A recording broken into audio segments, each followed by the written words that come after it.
Welcome to the Ask Ralph podcast. We're listening to an experienced financial professional with over 30 years of experience can help you make sense of confusing questions, current headlines, and industry trends about taxes, small business, financial decision-making, investment strategies, and even the art of proper budgeting.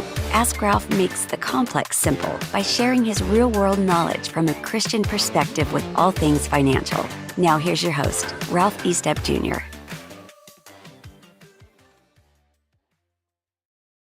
You ever worried about losing your home because someone from the past claims they own it? Imagine if you were spending your life savings on your dream home only to discover that someone else has a legal claim to your property. I'm addressing that crucial question that could save you from a financial nightmare. The question's this: what is title insurance? Why do you need it? And how does it protect your biggest investment? That's our question of the night. It's our first question of the night. Then I want to answer your questions. Well, thank you for joining me. This is your weekly opportunity to get your questions answered. Feel free to ask your questions in the chat or make a comment. If you do send over a question, do me a favor and just put a Q and a colon with your question next to it so I can see it. Feel free to comment. And I want to encourage you to take our show survey. I'm giving away a $250 Amazon gift card to anyone who completes our show survey. It takes less than 5 minutes, and I promise you it won't take you more than that. Here's the deal. Go to askralphpodcast.com/survey, and the deadline for entering the survey is December 10th at midnight, because on December 11th, some lucky person that completes the survey is going to win an Amazon gift card for $250. That's right in time for Christmas. Again, go to the survey. You can go to askralphpodcast.com/survey and stick around. Later in the show, I'm going to award somebody here that's listening right now a $100 Amazon gift card. We'll do that later in the show. Now let's get to our first listener question. And this one comes to us from Michael in Atlanta. And he writes this: Dear Ralph, I'm in tears as I write this. My wife and I finally found our dream home after searching for 2 years. It's perfect for our growing family and in the school district we wanted for our kids. But now with all these closing costs piling up, our lender mentioned something called title insurance. Listen, we're already stretching every dollar we have for the down payment, and honestly, I'm worried we might have to walk away from this house if we keep getting hit with more fees. The lender says it's required, but it feels just like another way for someone to make money off of us. My father-in-law says we're being too cautious to just get the minimum required coverage. Ralph, I'm losing sleep over this. We've already spent $1,500 on inspections and appraisals, and now this. Can you please explain what title insurance is and if it's really worth draining our savings account? I don't want to make a mistake that could hurt my family's future, but I also don't want to waste money on something we don't need. The stress of this decision is affecting our marriage, and I'm praying for guidance. Now listen, Michael, I hear the emotional part in your voice. I hear it in the struggle that you're going through. I get it. You're trying to balance emotions and you're trying to balance this difficult financial decision. And listen, I get it. Buying a house is probably one of the most stressful things you go through. And listen, there are unexpected costs during the home buying process. I've been through it a few times. And then you add to it the family dynamics. It sounds like you're getting information from all sides. You've got this decision-making pressure coming at you. And the good news is I've got answers for you. Now, if you're facing a similar financial dilemma, remember, you can submit your questions for the show. Maybe you don't want to put them in the comments tonight, but you can just go to justaskralph.com, or like I said, put them here in the chat. Well, now let's start off with our Bible verse tonight. And this one comes to us from the book of Proverbs, and it says this. It says, "The prudent see danger and take refuge, but the simple keep going and pay the penalty." You know, Michael, your question reminds me of the wisdom found in this Proverbs verse, and it talks about that prudency. So let's break it down. Let's get right to it today. Let's break down there are really two types of title insurance, and then we'll get into some more details. There's a lender's title insurance, and there's the owner's title insurance. So let me talk about the differences. Let's start with lender's title insurance. This is going to be required by most mortgage lenders. It's going to be part of the deal. If you want them to finance your house, they're going to require it. And it only protects the lender's interest in your property. So it's only going to help them. It doesn't help you at all. And coverage will decrease as you pay down your mortgage because obviously there's less risk. The other component to this, or the other part of insurance, and you will see those listed separately. If you have a closing attorney, they will explain this to you, is called owner's title insurance. Now, owner's title insurance is optional. You heard me right. It's optional, but it's one of the things I highly recommend because it protects your equity in the property. Unlike that lender's insurance, it's only protecting the lender. This owner's title insurance protects you, and the coverage increases as your property value appreciates. So as the value goes up, this coverage is going to be more valuable to you as compared to the lenders, because as they get that loan paid down, it's less of an issue for them. And I've got the perfect story for you about this. And this one comes right from one of my clients. So let me tell you about youth pastor David. And his story, let me tell you, it deeply affected me and it changed how I view title insurance and why I talk about this on the show. And I talk about this with clients when they tell me they're buying a new property. So picture this, him and his wife, they spent 7 years scrimping and saving to buy their first home. And he told me, he said, Ralph, we found the perfect home. And he really saw it as God's perfect blessing. It was this charming 3-bedroom house. Just picture it, the 3-bedroom house, the white picket fence. It had a great yard for their 2 young children. And that's where things got challenging. So all of a sudden, David was a pastor, a youth pastor. He was trying to be a good steward of his finances. And he was working on buying this house. They were reviewing the sales contract and the closing documents. And his real estate agent said, hey, David, listen, there's one thing you need to talk about on here, and that's title insurance. And David thought about it for a minute, and he says, we're trying to make this house work, and we're scrimping and saving just to get to what we have now. So he considered this just one of those unnecessary expenses. Like I said, he had already saved for 7 years. He didn't have extra money. And the lender already acquired a policy for the lender, so that wasn't even negotiable. The attorney was going to handle that. But then when he saw the price tag for this personal or the borrower's policy, he saw it was $850. And he said, I don't have the money for that. He could use that money for his emergency fund or help decorate this new place. So he went to closing, turned down the buyer's title insurance, and he started enjoying their new home. Well, you know what's coming next? 2 years later, the crisis came. I remember he told me this story. He said, it was one day, Ralph, during the week, I was preparing for my Sunday sermon. And all of a sudden, Ralph, he said, I got this knock at the door. And I thought, well, this is strange. Why is somebody knocking on the door? He usually wasn't bothered when he was home working. And it was the mailman standing at the door, and the mailman had a certified letter. If you're like me and you're like David, when a certified letter comes, it usually means there's a problem. So David's heart sank. He was just sick with thinking about what could this be? And it turns out, listen to this one. This is really a sad story. Well, the seller had a brother. We call this his estranged brother. And it was an unknown heir and a former owner of this house. And his brother had been serving overseas. And all of a sudden, he claimed he never signed off on the sale of the property.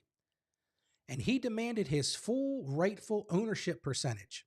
And I remember David called me. I was his tax advisor. I helped him on his finances once a year. We met, occasionally if there was something going on. And mind you, listen, I'm not an attorney. Not giving you legal advice, but I'm giving you practical advice. And think about it for a second. So now all of a sudden, David's got this demand letter that this guy was estranged from his brother. He was serving overseas. And now he's saying that he owns the house that David and his wife owned. And let me tell you why this situation was so devastating.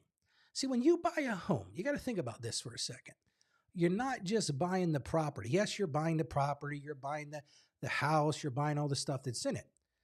But you're buying its history as well. It's kind of like adopting a child. When you adopt a child, one of the questions you ask, and I've never adopted a child, but my clients have done this, they've told me this, you want to know that child's medical history. You want to know their family background. You want to know everything that could affect their future.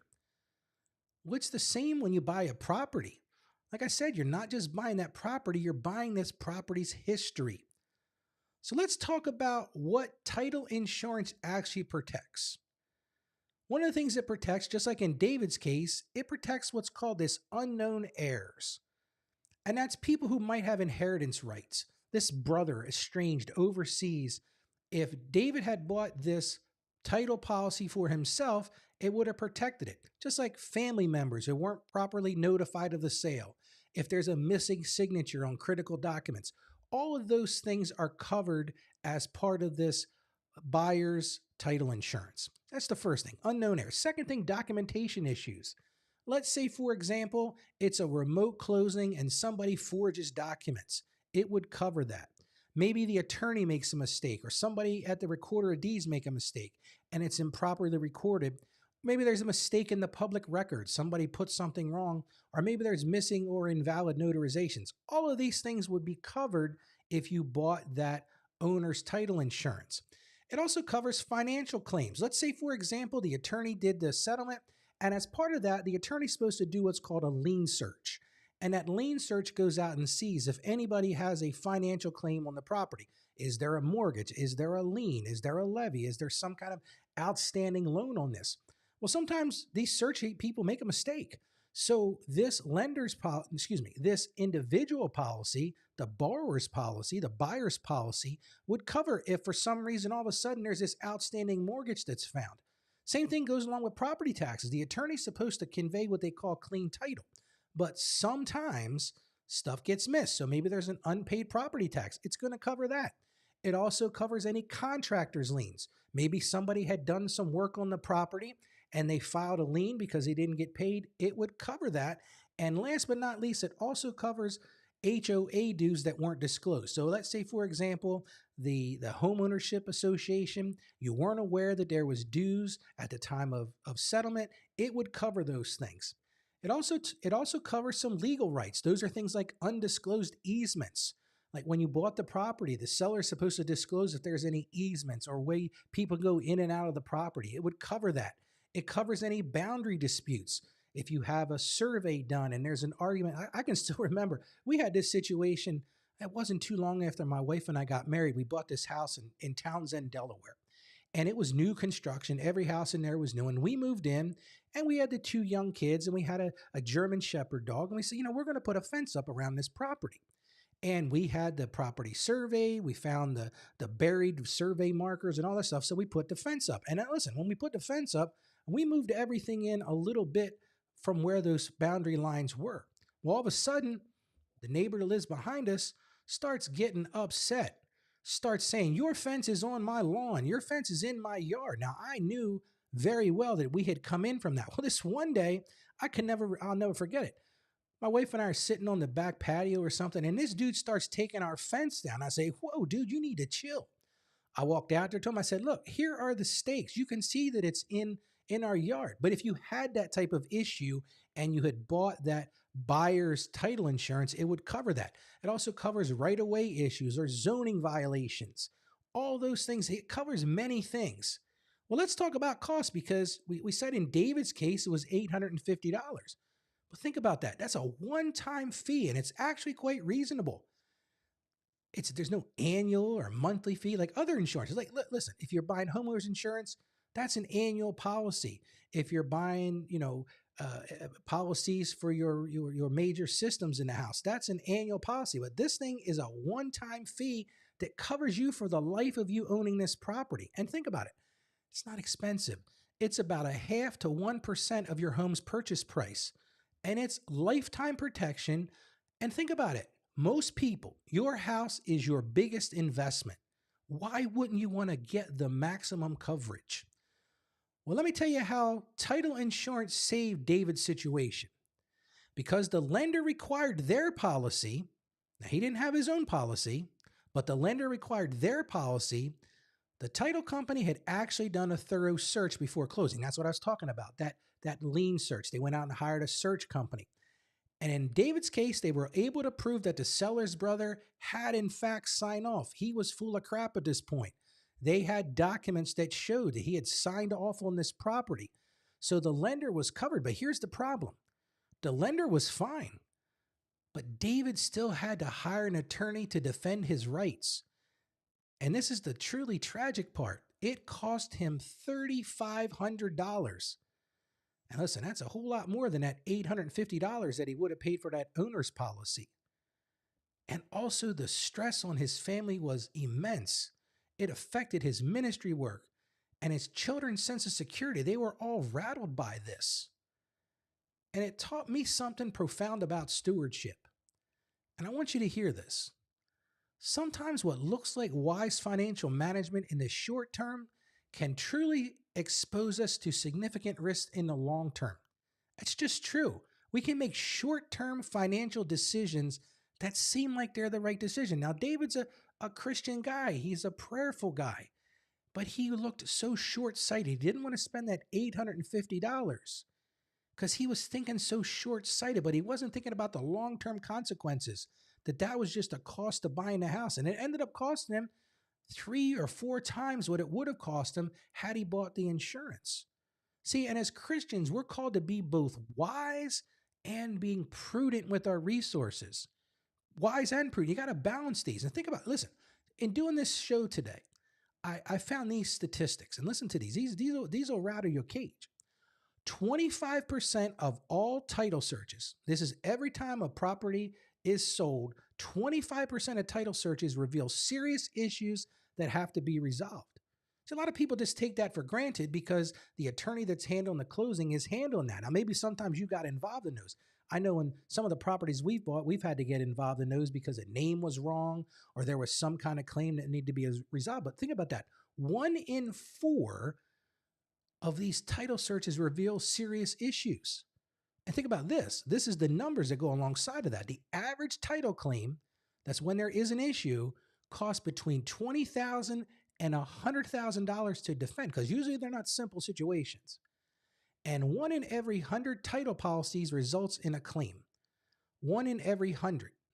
It's 1%. That's still a lot. And see, here's the thing. The beautiful thing about owner's title insurance is that it doesn't just protect you. It also protects your heirs. So if you're leaving your home to your children or to somebody else, they're protected as well because you've got that proof that you bought that title insurance when the property was conveyed to you. So you got to think about it. It's truly legacy protection, and you're leaving it for your children.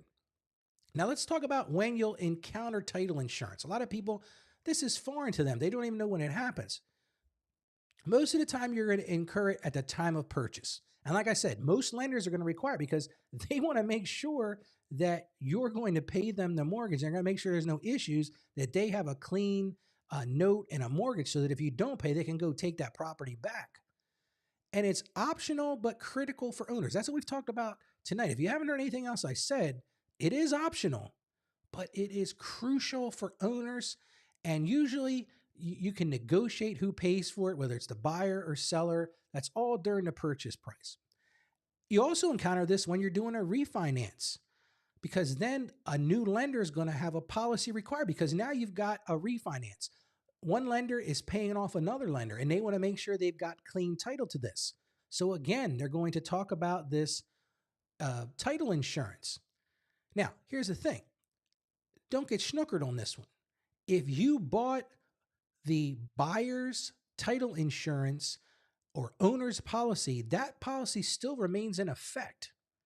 And you don't necessarily, and again, I'm not an attorney, so I'm not giving legal advice. Talk to your attorney, talk to your real estate agent, but generally that existing owner's policy will remain in effect. And if you want to buy a new one, you can usually get it at a lower rate because there's not as much issue because they already had clear title. There was already a policy. But see, a lot of attorneys don't want to tell you this. So ask questions. Now, you could be doing a situation. I got a client right now that's going through what I'll call a cash purchase. They've got other people that are going to be the quote lenders, but it's really a cash deal. So there's no lender requirement. And when I had this conference call with them the other day, I said, listen, make sure you mention to your attorney that you want to buy title insurance because you're not going to get that requirement from the lender, but you still want this. It's critically important for owner's protection. And like I said, it's often overlooked, but equally necessary in those cash purchases. Now, before we get on to the next topic, we'll see if we have any questions, and then we're going to do our drawing. Let me ask you a question. Are you losing sleep wondering how you afford everything on your holiday list this year? It's the Christmas season. Thanksgiving's coming up in just a few days, Black Friday after that, and people are in that rush to buy. And maybe you're like a lot of people. You're tired of starting every new year buried under a mountain of holiday debt. Listen, we all want to create those magical Christmas memories, but we'd like to do it without the financial stress that usually comes along with it. Well, I'm going to give you some ways to discover peace of mind. I wrote a guide. It's called Surviving the Holidays Without Going Broke.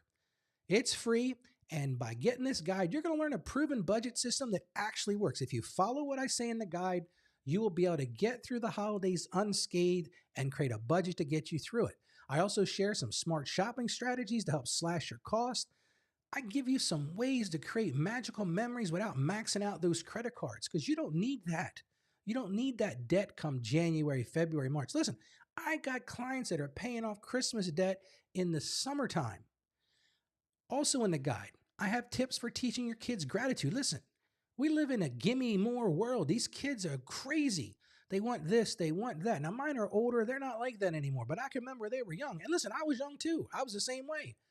But we can teach kids that gratitude. We can show them how to be grateful for what they have. And finally, the whole core purpose of this is how to keep faith and family at the center of your celebration.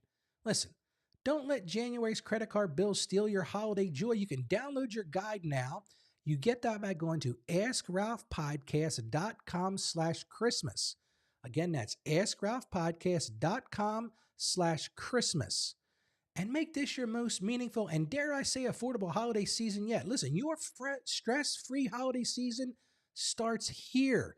Go to askralphpodcast.com/Christmas. Well, now let's talk about some action steps. I always like to give you something to take action. I can give you all the information in the world, but if you don't put it to work, it's useless. So let's talk about some action steps. Number one, this is Ralph's recommendation. But again, talk to your attorney, talk to your real estate agent. I always recommend purchasing owner's title insurance when buying a property. Yes, if you're getting a loan, the lender's going to buy it, but I recommend you buy it for yourself as well whenever you buy a property. The other thing you can do is you can research title insurance companies to compare rates and coverage. Now, in Delaware, it's a little weird. I don't know how it all plays out, but it seems like the attorneys, they have a relationship with one title company. So you have to ask your attorney and ask your agent if they're willing to negotiate that or willing to compare prices. Number three, this is really important. Keep your title insurance policy in a safe place with other important documents. You're going to want to have that in the event that you need it. And a lot of people, look, I've been through many settlements. You're getting all these documents. It feels like you're signing for days. You get this whole stack of stuff. And what do you do with it? A lot of times it goes in that cabinet, it goes in that drawer, in the top of the closet somewhere. But make sure you're aware of where that document is. And here's the last thing I'm going to mention. Number four, consider title insurance even in refinancing situations because it's not very expensive and it might give you a little bit more peace of mind. Well, now let me take a look and see if we've got any questions in the chat. I don't see any right now, so let's move on to our drawing. Now, last week when I tried this did not play out well, so we're going to try to do it tonight and see what we can do. So let's go ahead and see if this works tonight. So we're going to hit start. There we go. So if you look at that, all you've got to do if you want to be entered into the drawing, and this is going to run for 5 minutes. Let me go ahead and kick that off here and see if we can. All you got to do is comment, ask Ralph to enter. So click on what should be on your screen right now. Like I said, this is the first week we're doing it, but I'll encourage you to go check it out. Click on the screen. It should be running right now. And let's see what it's doing here. And like I said, yep, it looks like it's running. Looks like we've got 7 people who are on the live show right now that are in the mix. If anybody wants to comment, let me know whether it's letting. There we go. So now we're getting some people enter. That's what I wanted to see. So you can see the countdown starting. So we've got another 4 minutes and 47 seconds. If anybody has any questions, feel free to put them into the chat. I welcome everybody to here. Connie, I see you're here. I want to thank you for joining the program. And I apologize if I seem a little tired today. It's been a long day. We always get fresh turkeys for Thanksgiving. And today I drove down to the farm there. It's just west of Dover. We always get fresh turkeys. And they've got a great production going on there. It's amazing to me how many turkeys they sell. But then I also went to the chiropractor today. So it's been a day. Mary Lou's, I welcome you to the show as well. Hopefully you entered there. So again, hit just pound ask Ralph to enter. You got to enter that in order to enter into the contest. It looks like we've got a Dallas Cowboy fan here tonight. That's Pokemon Guy 3309. Looks like he did it correctly. So again, you have to put in pound ask Ralph. Make sure you do it right. It's pound ASKRALPH with no spaces. So Connie, make sure you enter that. Salty Waters, you're going to want to enter that as well. Mary Lou's, it looks like you did it, but you want to put Ask Ralph, but put it all in one word. So don't have the space there. Just pound Ask Ralph. So far only one person's entered. So if nobody else enters, it looks like Pokemon Guy. Okay, there we go. Now we've got somebody else that's entered. So we've got Ask Ralph, Salty Water says enter. Mary Lou's, don't forget to enter yourself. And Connie, make sure you enter. So we're going to give away this $100 gift card right in time for Christmas here. Actually, you'll get it here in the next few days. But I just wanted to get people to come to the show and to really enjoy the show. And while we're wrapping that up, I don't see any questions coming in. There we go. It looks like Connie's entered. That's fantastic. Oh, we got another person here that's entered as well. We are making progress. There you go. And again, just put in there pound Ask Ralph, and there'll be an automatic drawing here shortly. And I'm just happy that it's working tonight because last week we were struggling. And while we're doing that, let me just bring something to your attention. Listen, I'm really trying to grow the show. I'm trying to reach more people. And I'm trying to share this show with others who will benefit from the information I present. And remember, I do a daily podcast, and then we do it every Tuesday night. So that's a fantastic thing. Yeah, and Salty Waters just said it looks like you got to do pound Ask Ralph, all one word and a capital letter. But if you see your picture pop up on the screen, that means you have been entered into the contest. So I apologize for any confusion. But like I said, I'm really trying to grow the show. One of the best ways I can do that is for you people who are listening, those of you who are joining us, share the show with somebody. It could be simple as sending them an email with a link and say, listen, there's this show. Go to AskRalph.com and tell them how it's impacted your financial and faith life. Because listen, word of mouth is the key. And your sharing with your friends and family will help us grow the show and reach more people. So it looks like we got about 1 minute and 44 seconds. Does anybody else have any questions for me to answer tonight on finance or faith or accounting? Yeah, we're getting close to the end of the year. So I think next week or the next couple of weeks, I'm going to be talking about how to get ready for year end for taxes and all that sort of thing. It looks like Mary Lou's, you are entered, so you're good to go. It looks like Salty Waters is entered. It looks like Pokemon number 3309, Pokemon Guy 3309 is entered. And it looks like Connie Corn Silk, you're entered as well. So I really do appreciate all you being here. I think there's more people on than that. So don't forget, if you want to be a member in the contest, make sure you go and put in that comment pound ASKRALPH. You got 56 seconds left to get into this $100 Amazon gift card drawing. And I want to give it to somebody because it's that time of year and we're trying to grow the show. So again, if you know somebody that would benefit from the show, do me a favor this week or do me a favor tonight. Share this episode, share the show. All you got to do is send them an email and say, listen, there's this guy on the internet that you can go and listen to. He does a daily show. He answers questions. And again, you can send questions by going to justaskralph.com. You can join me on Tuesday nights. All of that information. And Mary Lou, thank you so much for your comment. I truly do appreciate that. That is very nice of you to say. Let's see if I can make this work. Let's see. There we go. Yep. Great information. Hey, thank you. I truly appreciate that. You know, it's great to get feedback. And the other thing I will mention, like I mentioned at the beginning of the show, since it looks like we've got about 4 seconds left. So hopefully everyone has got their entry in. So let's see what happens next. So it looks like it's going to, there we go. And it's picking the winner right now. So let's see who the winner is tonight. And I will be in touch with you to get your gift card to you. So let's see who the winner is. This is exciting. The winner is Mary Lou's. Congratulations. You've won the $100 Amazon gift card. So I will be in touch with you to get that to you. And thank you so much for being involved today. And looks like one WFC, you missed the deadline by just a minute. So make sure you come back next week. We're going to do it again next week. So now I guess I don't have any more questions. Let me get back to where we're at here. And let's go to my Just Ask Ralph question screen here. And I'm going to wrap up for today. I want to thank everybody for joining us. You know, like I said, every Tuesday evening, 7 p.m., share it with your friends and family. Remember this as I close tonight. I wish you all a happy Thanksgiving. And I am grateful that you've taken me. I'm grateful that I can help you in mastering your finances and doing it with this Christian perspective. Because listen, here's the truth. My passion is to help you achieve financial success. I want to see you live out. Oh, wait a minute. Oh, we do have a question. So let me go ahead and switch here, and we're gonna do this on the fly because I want to make sure that I get to the question here. Let's see. There we go. Let's go to and where is the screen I want? I think it might be right here. There we go. Okay, so we do have a question from Eric Johnson. So let me drag that over here, Eric, and thank you for the question.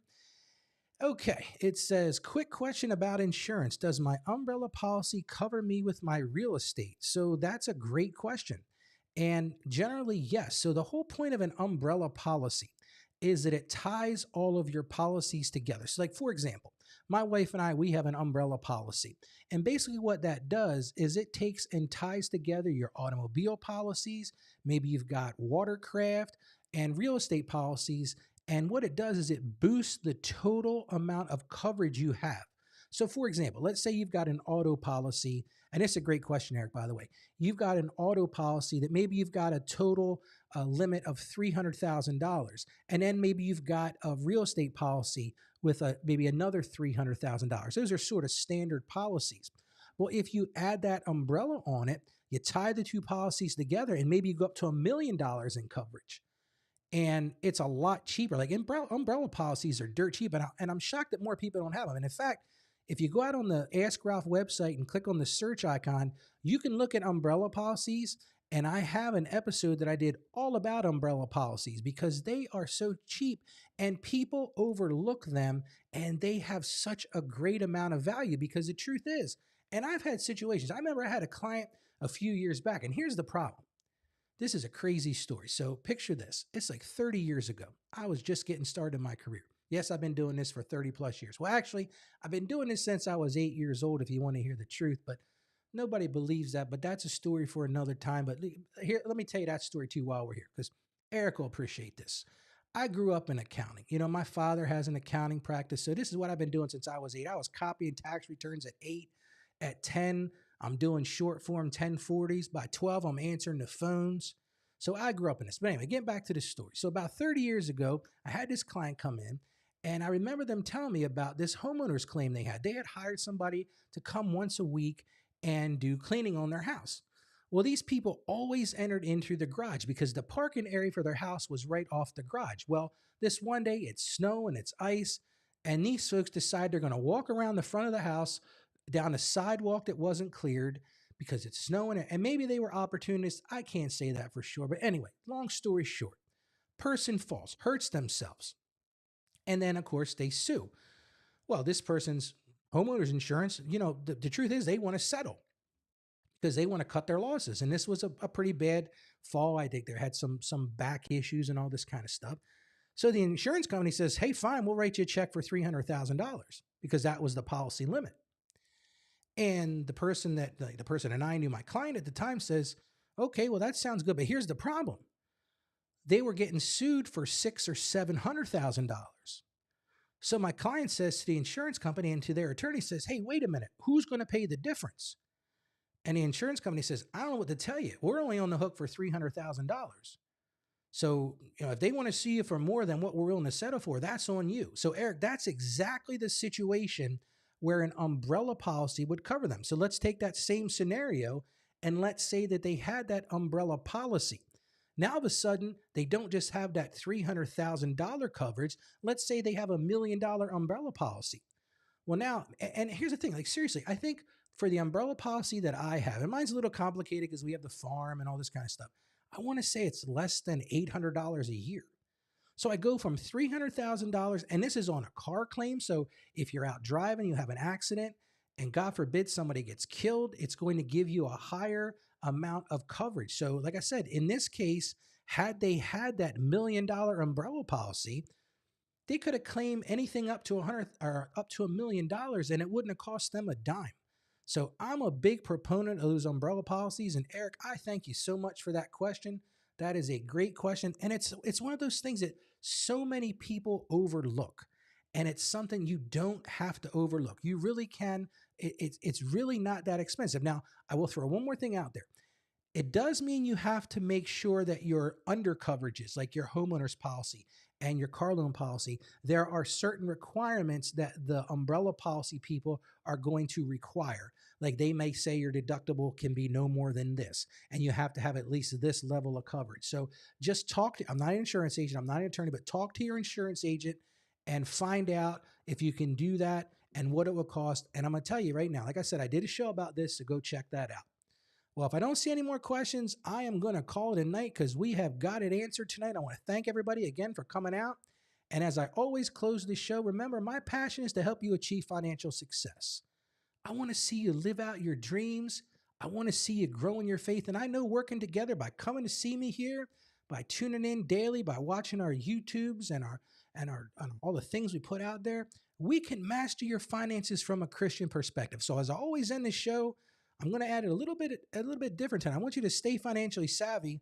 I want God to bless you. And I also want to just say one more time, I am grateful and I'm thankful for all of you who tune in and listen every week or every day if you're a listener. And thank you, Eric. I appreciate that too. So God bless all of you and have a great and safe evening.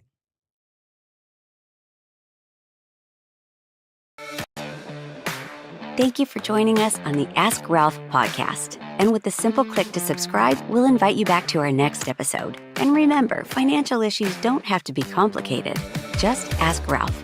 The information contained in this episode of Ask Ralph is based on data available as of the date of its release. Saggio Accounting Plus and Ask Ralph Media, Inc. is under no obligation to update this content if changes occur. Applying this information to your specific situation requires careful consideration of all facts and circumstances, and any information provided is not to be considered as financial, tax, or legal advice. Please consult your tax advisor or attorney before acting on any material covered.